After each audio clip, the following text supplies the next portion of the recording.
can chase that shine downtown. I want smoke that shakes the ground. No sauce on the side, no fork in my hand, just salt and fire and a blade in the pan. You smell that turn, you know where I stand.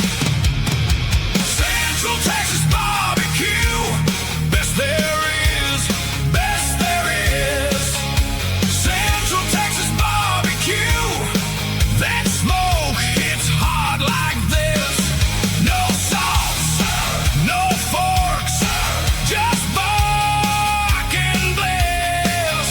Central Texas barbecue, best there is, best there is, best there is,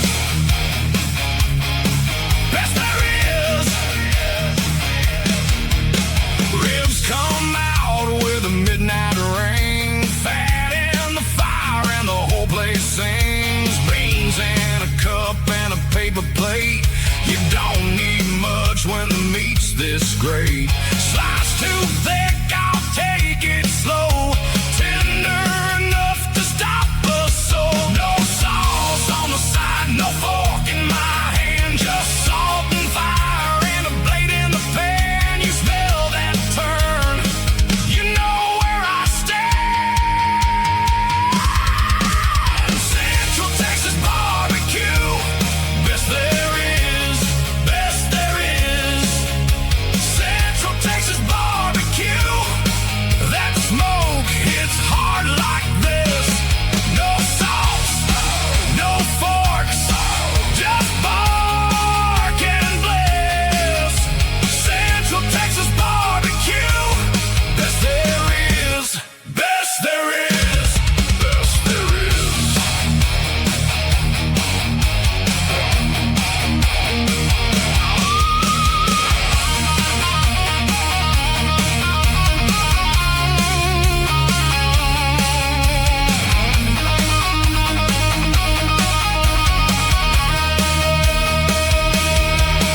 Let the moon hang low over the cedar flare. Let that pepper sting in the night air. I came for the feast and I found my church.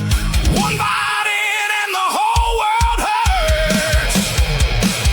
Central Texas barbecue, best there is, best there is. Central Texas barbecue, that smoke hits hard like this. No sauce, no forks, just bark and bliss. Central Texas barbecue, best there is, best there is, best there is, best there is.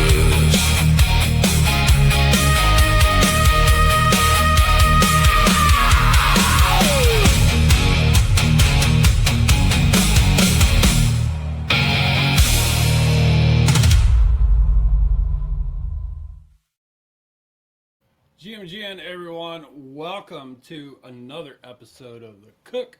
I got a special one here for you today, man. We're going to be talking about barbecue and workout, leg day, definitely on calves. I hope you guys enjoyed that song that I wrote special just for this episode and this episode only about Central Texas barbecue. That is definitely what I'm all about. I love barbecue. We'll get into all of that, but you know what is happening, chat. You guys let me know what's going on with y'all. If you like the song or not, you know, give me a shout. Maybe I'll put it out there. In fact, I can play some background music there. Y'all let me know if that is too loud or not, or if you can't hear it. Anyway, let's get into some fun here. You know, let's start with leg day. A lot of people, leg day, I always found that, like, people either love leg day or they hate leg day, you know, if you work out. But something that a lot of people skip, actually, or don't put enough focus on is calves.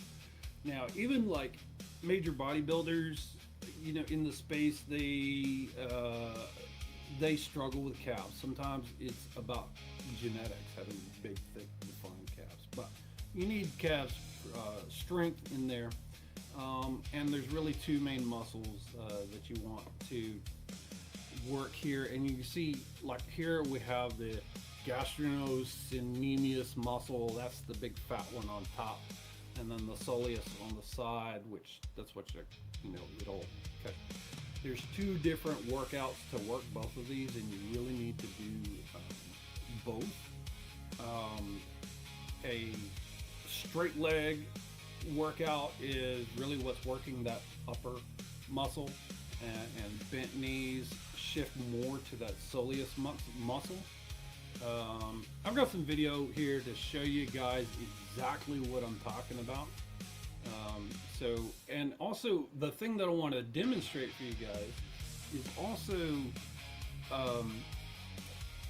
you know, you go to your gym and maybe you don't have like all the right equipment. So I want to show you some different techniques that you can use if you don't have the ideal equipment. So starting out, this is what I'm talking about. This is a, you know, a calf raised machine, leg raised machine, and it's really like the best for that. When you see that bent knee, and you can see there that muscle being worked right there on the side, you see it being stretched.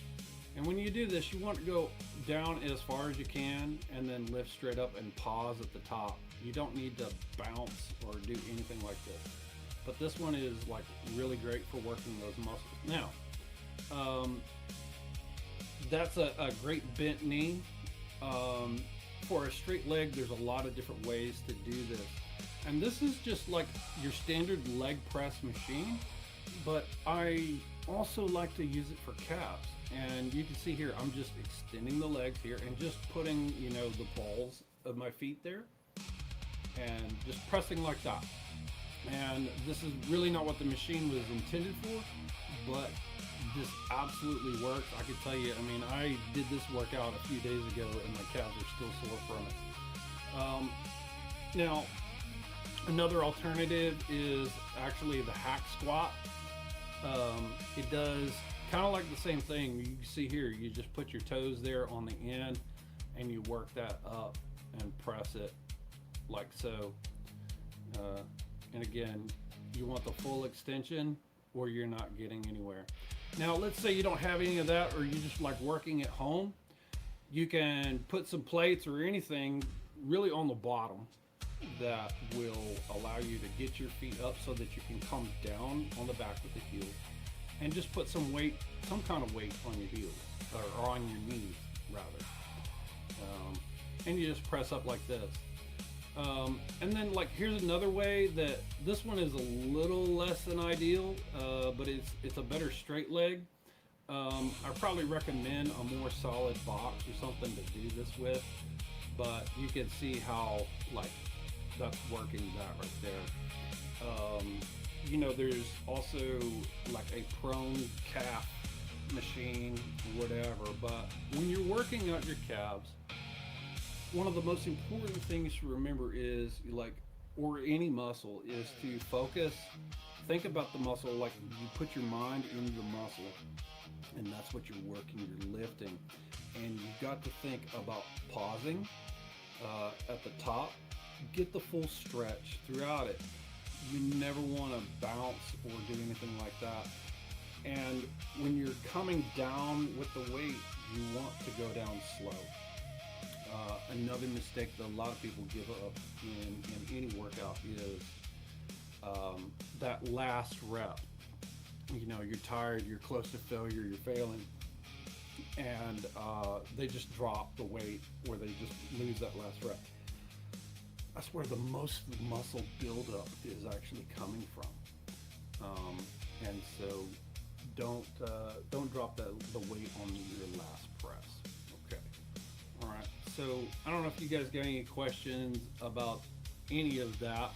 I know it's kind of short, but don't skip calves.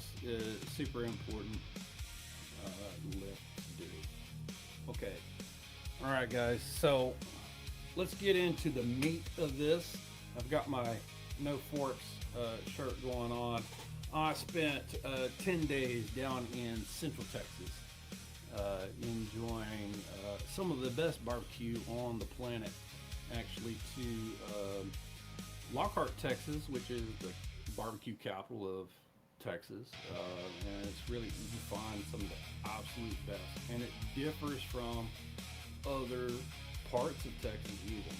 But before we do that, let's define a couple things here.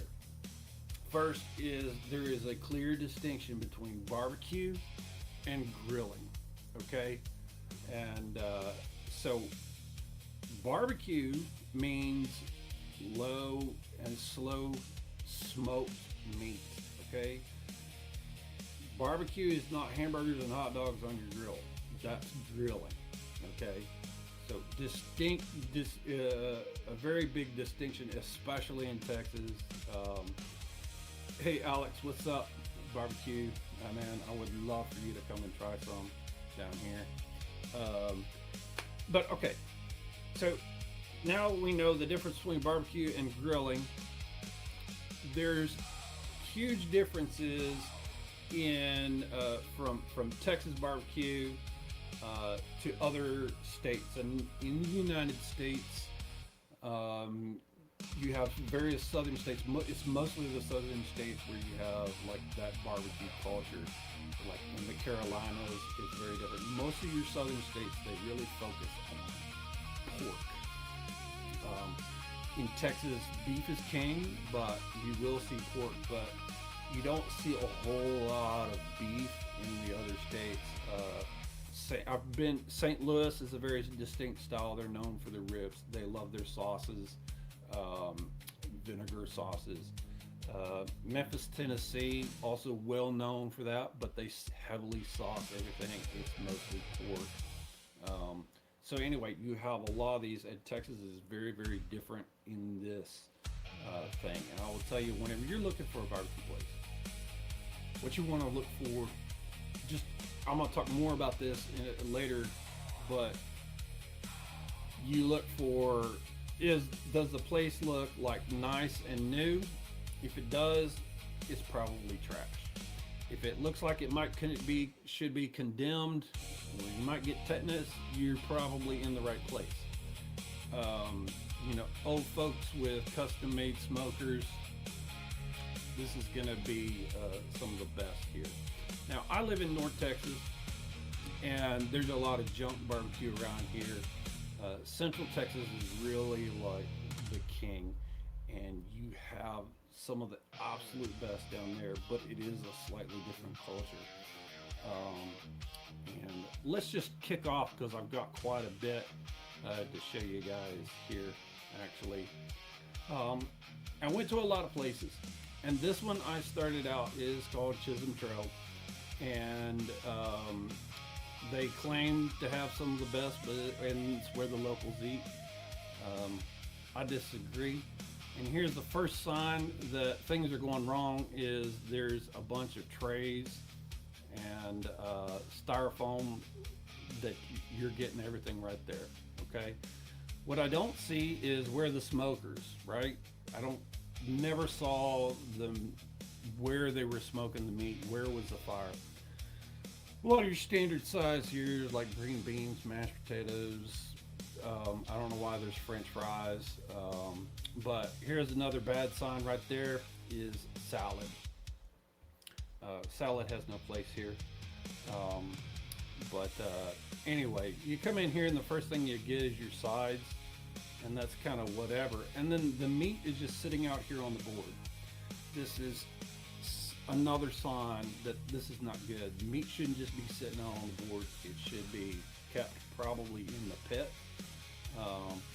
But like any of these, they're going to like cut the order, whatever you want, and they're going to serve it up to you, and it's sold by weight, like that.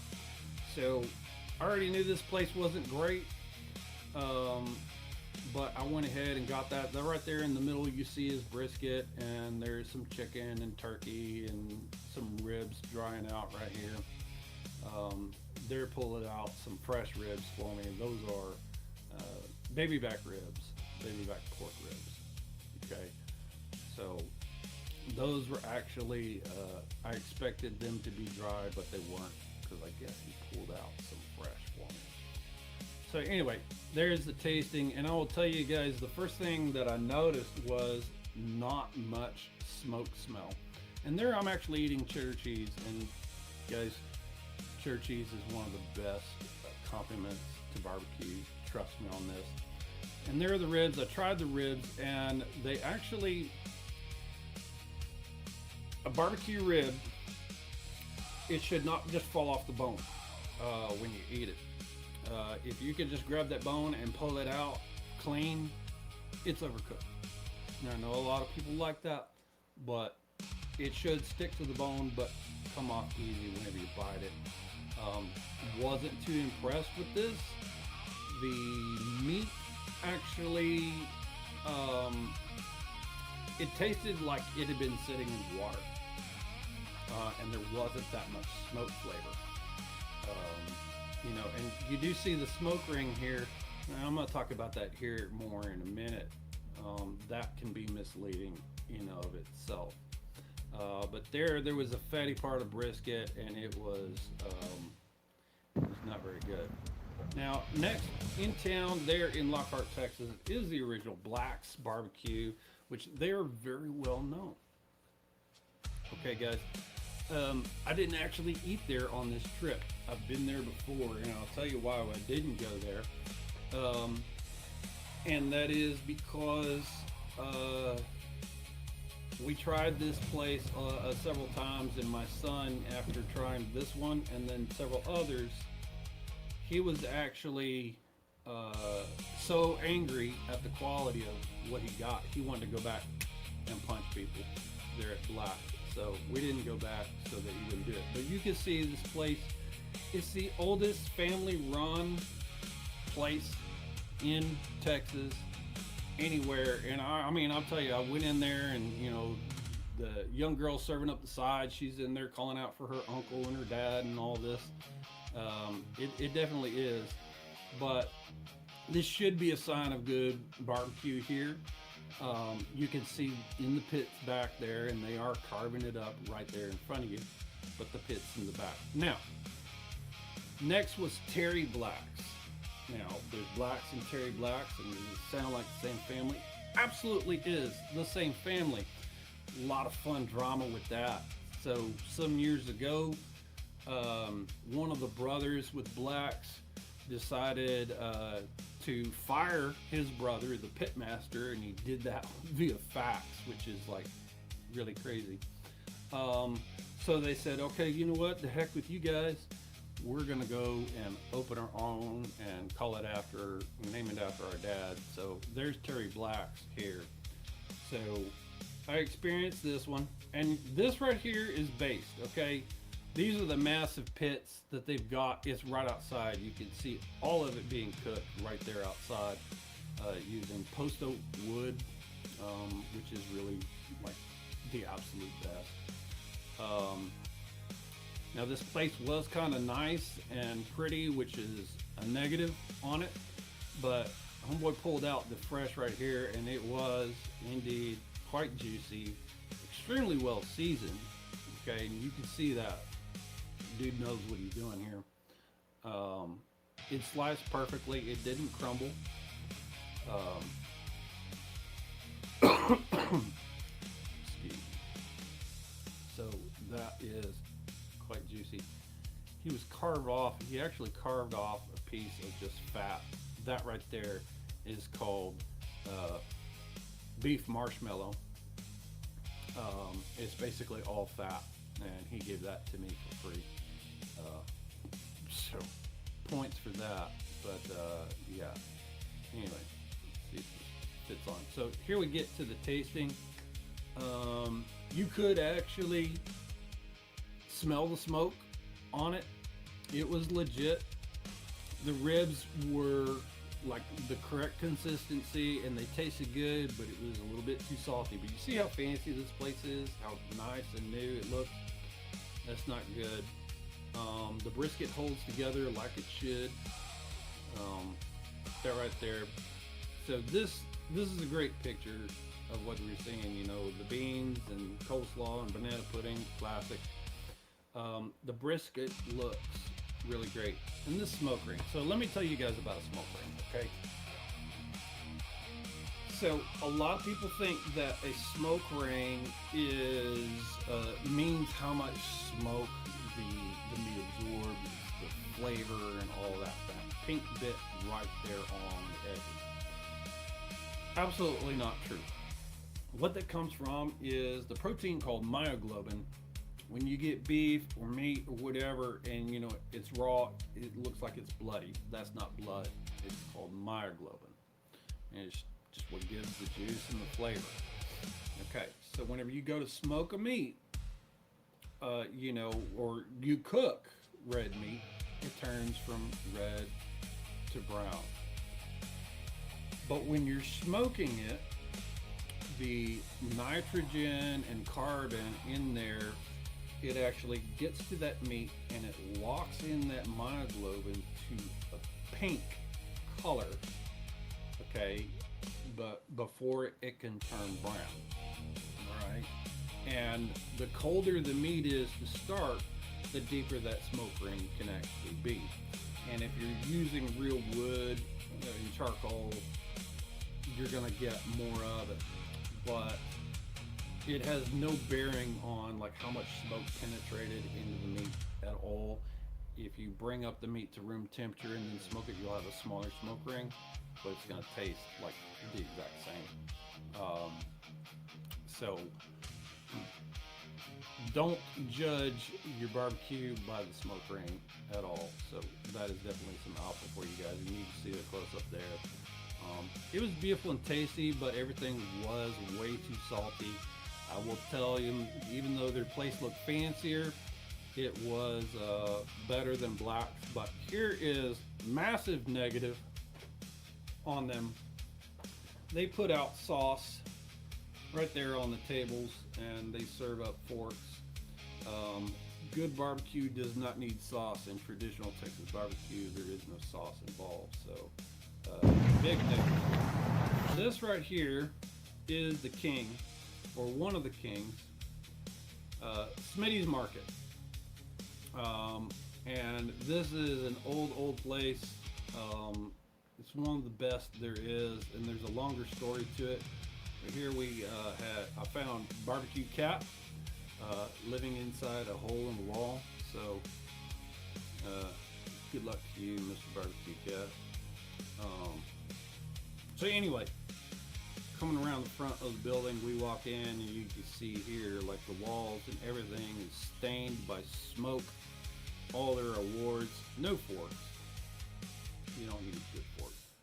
We come right in here and we are going to, you can see there's a pit, a stack of wood, and we come right in here and you can see here's another sign right there. Let me back that up.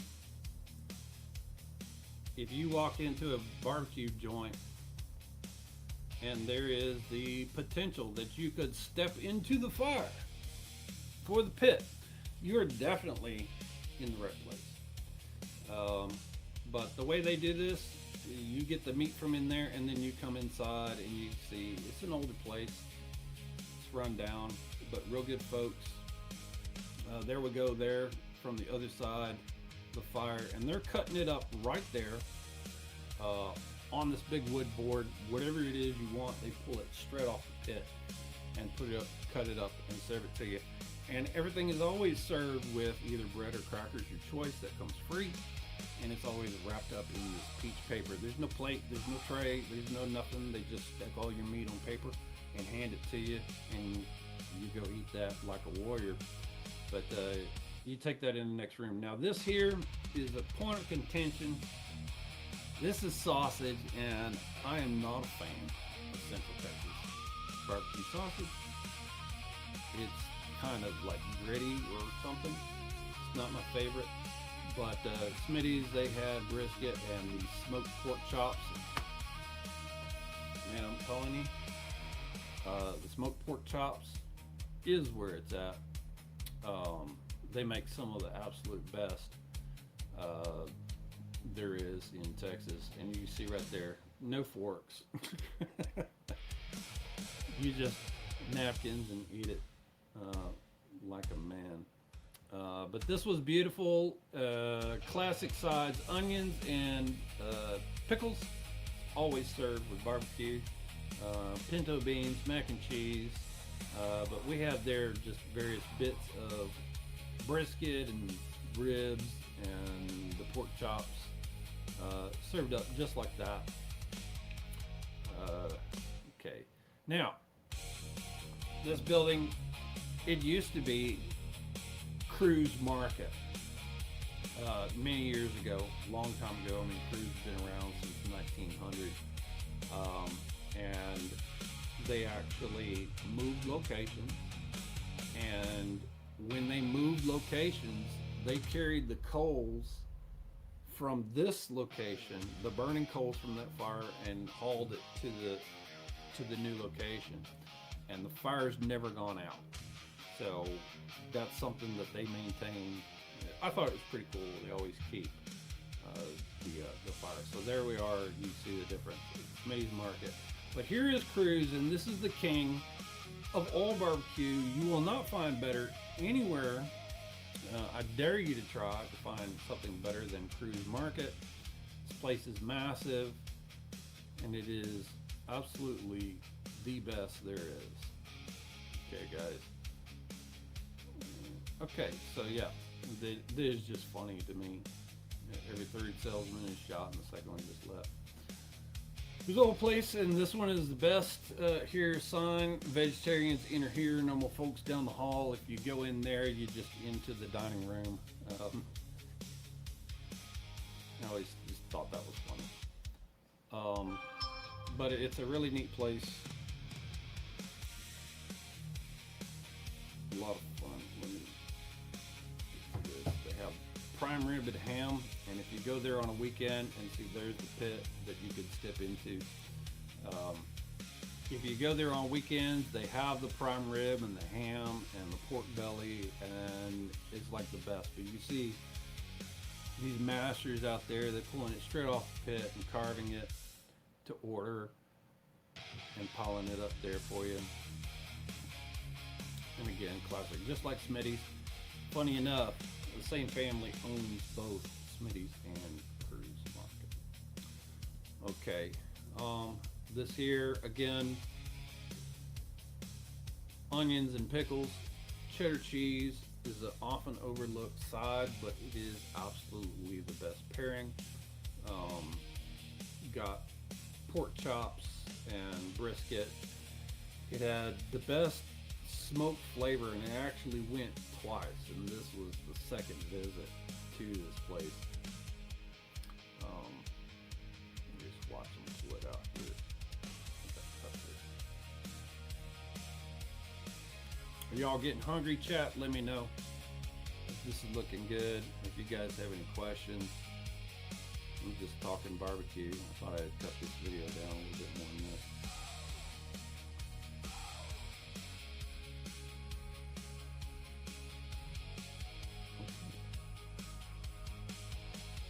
There we go. Slicing up that smoked ham, and that sounds very simple, but dude, I'm telling you, do yourself a favor, get the smoked ham.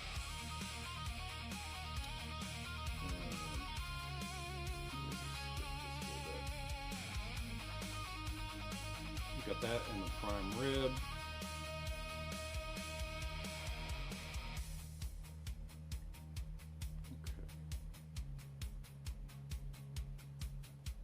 Stacked up. Okay, so there we go.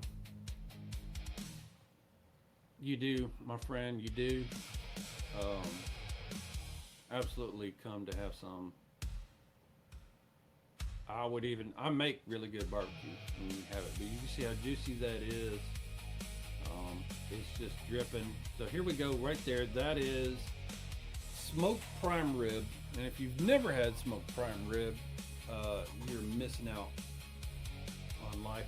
There's the ham, the brisket, juicy and perfect, great smoke flavor to it, as expected, and the ribs. There's another shot of it again with the cheddar cheese. I wish they had had the pork belly when I was there, but they didn't that day, which is really unfortunate. But yeah, there's ACMC Junior. We call him Jam. You see, whenever you hold up brisket, it shouldn't fall apart. It should stay together, but it should easily pull apart just like that. That's one of the things that you're looking for.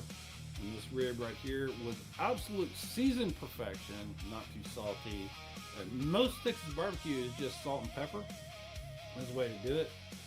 The ham was incredible. Funny enough, I actually, like, barbecue is actually really expensive.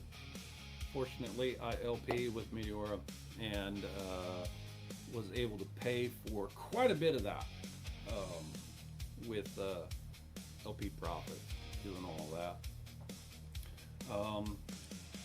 So here, let me just recap some of the things. BBQ Win loss list. So if you go in and you can't see the fire, that is an L. Turn around and leave. If you can't see the pits where they're cooking, that is definitely massive L. Leave. If they serving your meat just on paper, and that is definitely a win. If they're putting it all in styrofoam containers, then it's probably not good. No forks and no sauce, definitely a W. That is the way. If they are serving Bluebell ice cream, that is a W. Okay, you guys, a lot of you may not know what Bluebell is. It is like Texas brand of ice cream that people are extremely loyal to. But anyway, if you're looking at barbecue and the building looks real nice and new and pretty, turn around and leave. But if the windows, the lights, pictures, everything are smoke stained, like permanently, you're probably in the right place. It is a place in Lexington, Texas. The pit master is a 90-year-old woman named Tootsie. They're open on Saturdays only because they don't need to be open any other day of the week. And they will, like, you will reach nirvana at this type of place. It is absolutely the best there is. Now, guys, traveling through Texas would not be complete without a stop at Buc-ees. What is Buc-ees? Buc-ees is the biggest damn gas station you have ever seen in your life. And yes, they do serve barbecue. No, it's not the world's greatest. They have all different kinds prepackaged up here for you, but they cut it right there, and they holler out, "Fresh brisket on the board," when they're cutting it up. It's a lot of fun to hear there at Buc-ee's. But they also make beef jerky and fudge and whatever. And actually, Alex, I don't know if you're still here, but I'm gonna bring you some Buc-ee's beef jerky whenever I come see you in Malaysia. They even sell barbecue pits, and here we are with the 200 gas pumps out there at Buc-ee's. So if you're ever traveling through Texas or some of the surrounding states and you see a Buc-ee's, make a stop. You will not regret it, but just don't go in there broke, because you'll be sad. So anyway, not much comments. Don't know if I'm boring you guys to death on this today, but that is the barbecue edition. Now, other things that are going on in Solana, I just wanted to highlight something that I thought was interesting, or at least it's interesting to me.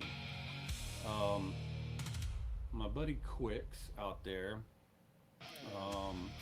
he is now with the White Whale. Let's see if I can, here we go. He's got this new Solana stand-up series, which it's like themed like the old Seinfeld show stand-up, but it's actually really funny, and dude hits kind of hard. on some of the things. He's just spitting facts. If you've not seen this, go check it out. It's actually really funny. Go try that out. Now, guys, the SagaDAO has all different kinds of shows going on all the time. For example, on Saturdays, I mean, normally I do the cook on Saturdays, but also at 6 p.m. Eastern on Saturdays, you have the block party hosted by Everclear. It is a literal party, guys, where you can go and win prizes, hang out, listen to jams. If that's your thing, go check that out.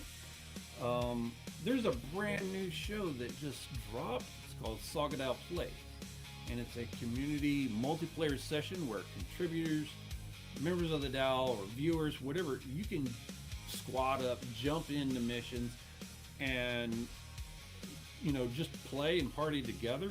It's hosted by Damien.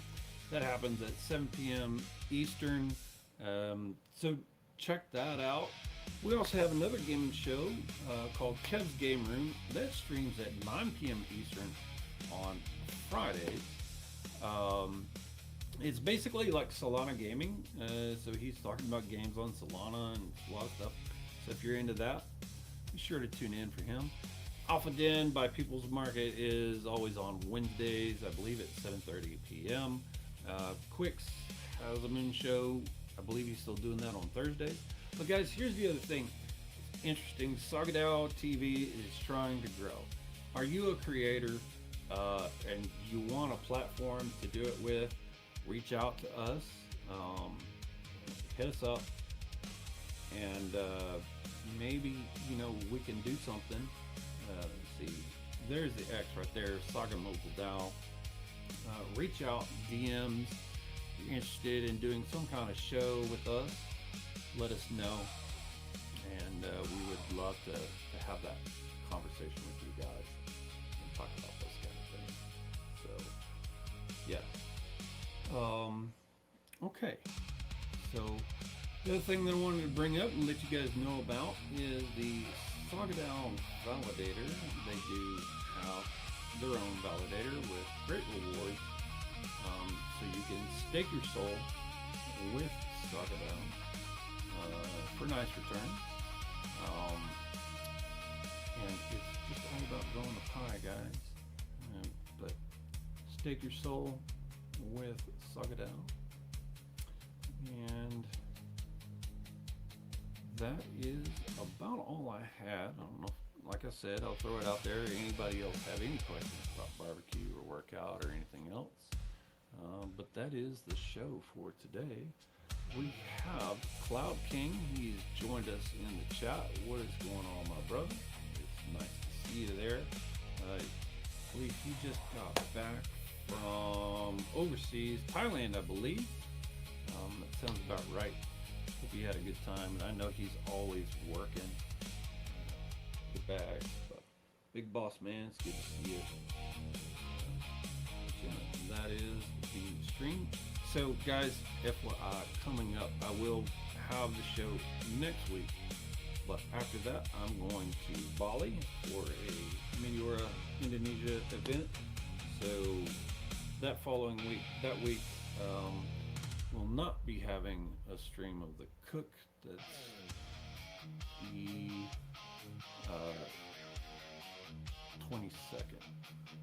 So no stream that weekend. But anyway, that's the show for today, guys. Thank you for joining me, and we hope that you will tune in to the other shows, and we'll see you guys around. Thanks for watching.